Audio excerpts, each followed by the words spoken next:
and how might we achieve it? What resources can we draw on, from within ourselves, from our history and culture, and from nature, to aid us in this work? These are the questions that haunt me. Such answers as I offer here are small steps toward a healing vision. Each of us is born with the potential to help create such a vision. If you have spent time with a child whose age is still measured in months rather than years, you may have witnessed the emergence of this gift. Suppose you sit on the floor with your young daughter, who has just begun to say the names of familiar things. You balance a toy car in your head, point to it, and say, "See my hat?" The child gives you a puzzled look, then insists, "Car, car." Some days later, you repeat the game and receive the same puzzled look. But after a moment, your daughter grins. "Hat, hat," she cries. Within weeks, you will be able to draw pictures in the air, of an elephant, say, or a bowl of spaghetti, and she will play along, petting the elephant, slurping noodles. You might think your child is the world's brightest toddler, so inventive, so creative, and yet all children possess this amazing power. Visit any playground, any preschool, and listen. You will hear in the young voices the music of invention. They turn monkey bars into mountains, pebbles into jewels, clouds into castles, sticks into magic wands.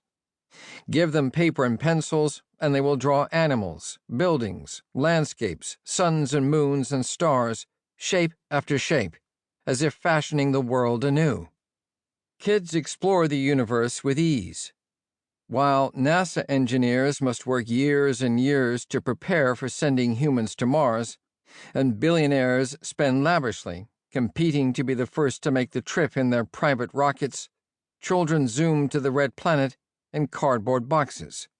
The youngsters might wear jackets for spacesuits, baseball caps for helmets, and backpacks for air tanks. When they tire of searching for aliens on Mars, they might climb back into their boxes and zip to another galaxy in search of dragons. In an earlier era, they might have turned their boxes into airplanes to circle the globe, or submarines to dive beneath the sea, or wagons to cross the Wild West. We call such childhood fancies make-believe. The term is mildly condescending, as if such mental flights should be left behind along with outgrown shirts and shoes. But the power at work in make-believe is quite as necessary to NASA engineers as it is to kids. Except in grown-ups, we call it imagination. If it were not so common a talent, present in all of us to varying degrees, we would recognize imagination as a superpower, rivaling anything dreamed up for comic book heroes. How astonishing that the mind can envision possibilities not present to eyes, ears, or fingers. How astonishing that a painter can see shapes and colors on a blank canvas. A composer can hear notes amid silence. A mathematician can formulate equations never before written. How astonishing that people suffering under tyranny can foresee liberation, and survivors living among ruins can lay out a path to recovery. Imagination breaks the shells of the status quo, summoning up objects that do not yet exist, actions that no one has yet performed, and wiser ways of living that have yet to be realized. Every tool, invention, work of art, scientific experiment, medical discovery, and social reform begins in the mind as a question, a picture, a hunch.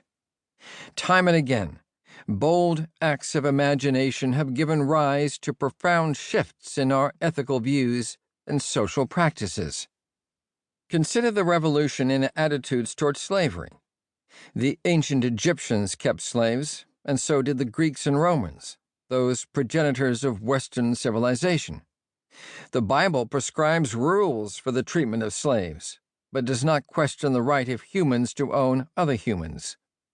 Enslaved Africans began arriving in the North American colonies in the 17th century, providing labor for plantations, servants for households,